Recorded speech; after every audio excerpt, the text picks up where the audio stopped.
नमस्कार दोस्तों, मैं हूं आपका दोस्त आपका होस्ट आर के और आप देख रहे हैं आर के ट्रेडिंग। तो दोस्तों तारीख है 3 अप्रैल 2024 और यहाँ पे 4 अप्रैल 2024 के लिए गुरुवार के लिए थर्सडे के लिए 3 स्टॉक्स इंट्राडे के लिए सेलेक्ट कर लिया है। उसके इंट्राडे लेवल बताऊंगा, लेकिन डिस्क्लेमर ध्यान से सुने, कोई भी पर्सनल बाइंग और सेलिंग की सलाह यहाँ पे नहीं है। अगर आप मेरे उन स्टॉक्स और लेवल्स पर ट्रेड करते हैं तो कृपया अपने फाइनेंशियल एडवाइजर से सलाह मशवरा जरूर कर लें, क्योंकि आपके लाभ और नुकसान की जिम्मेदारी चैनल की बिल्कुल भी नहीं होगी। तो चलिए शुरुआत करता हूँ और सबसे पहला स्टॉक्स को देखता हूँ।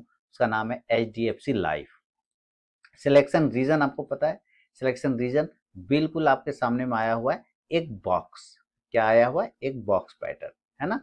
पहली कैंडल, उसके बाद ये पूरा दिन एक बॉक्स में रह गया।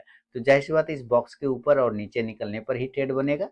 तो अगर ये ऊपर 625 को ब्रेक करता है तो एक बाइंग अपॉर्चुनिटी बनता है, बाय 625, स्टॉप लॉस 621 621 का, और टारगेट जो होगा पहला 629 629, दूसरा 633 633 और तीसरा टारगेट 637 637 रुपए का।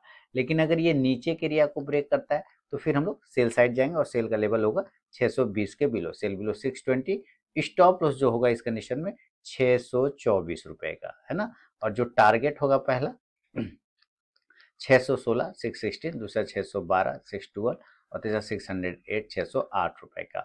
शुरू के 5 मिनट बिल्कुल भी आपको ट्रेड को अवॉइड करके चलना चाहिए। उसके बाद ही स्टॉक बाइंग या सेलिंग लेवल को एग्जीक्यूट करें तो ट्रेड करें आप, अदरवाइज उस ट्रेड को आप अवॉइड करके भी चल सकते हो। तो ये पहला स्टॉक हो गया HDFC लाइफ। सेकेंड स्टॉक की तरफ बढ़ता हूँ और सिलेक्शन रीजन उसका भी समझेंगे क्यों सिलेक्ट किया गया है। उसका नाम है BPCL, है ना। सिलेक्शन रीजन सबसे पहले समझेंगे क्या यहाँ पर है। सिलेक्शन रीजन देखिए, सबसे पहले एक लाइन को पकड़िए, इस ट्रेंड लाइन को आप पकड़िए। कैसे ये ट्रेंड लाइन पे ये अपना काम कर रहा है। ये ट्रेंड लाइन को ही ये रेजिस्टेंस मान के चल रहा था। उसका जब ये ब्रेकआउट हुआ तो ये अब ट्रेंड लाइन सपोर्ट में कन्वर्ट होता हुआ नजर आ रहा है। आप देख रहे हैं किस तरह से ये सपोर्ट में यहाँ पे कन्वर्ट हो गया। तो जो रेजिस्टेंस था वो अब सपोर्ट बन गया। तो क्या हो सकता है कि या तो ये सपोर्ट तोड़ दे या फिर इस तरह से बाउंस कर जाए।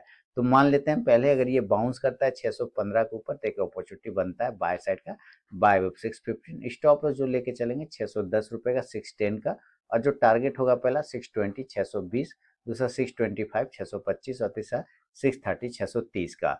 लेकिन अगर इनकेस ये नीचे के एरिया को ब्रेक करता है तो फिर हम लोग सेल साइड जाएंगे, और यानी कि इसके नीचे का तोड़ता है तो सेल करेंगे 609 रुपए के नीचे, सेल बिलो 609। जो स्टॉप लॉस होगा इस कंडीशन में 614 रुपए का 614 का, और जो टारगेट होगा पहला 604 604, दूसरा 599 599 और तीसरा 594 594 रुपए का। फर्स्ट टारगेट के पास भी स्टॉक पहुंचता है तो जरूर अपना 50 to 70% क्वांटिटी बुक कीजिए, बाकी का आप अपना स्टॉप लॉस टेल करके चल सकते हैं। अब बढ़ूंगा तीसरा और फाइनल स्टॉक की तरफ में, और उसका नाम है आपके सामने में टेक महिंद्रा। ये आपके सामने टेक महिंद्रा का चार्ट आ रहा है अभी, एक बुलिश फ्लैग पैटर्न, है ना। सिलेक्शन रीजन क्या है? Bullish flag pattern. ये पोल हो गया और ये फ्लैग हो गया, तो ये हो गया बुलिश फ्लैग पैटर्न, इसलिए इसका सिलेक्शन है। तो अगर ये 1258 के ऊपर ब्रेकआउट करता है तो एक बाइंग अपॉर्चुनिटी बनता है बाय 125 पे। जो स्टॉप लॉस होगा इस कंडीशन में 1252 रुपए का 1252 का, और टारगेट होगा पहला 1264 1264, दूसरा टारगेट 1270 1270, तीसरा टारगेट 1276 1276 का।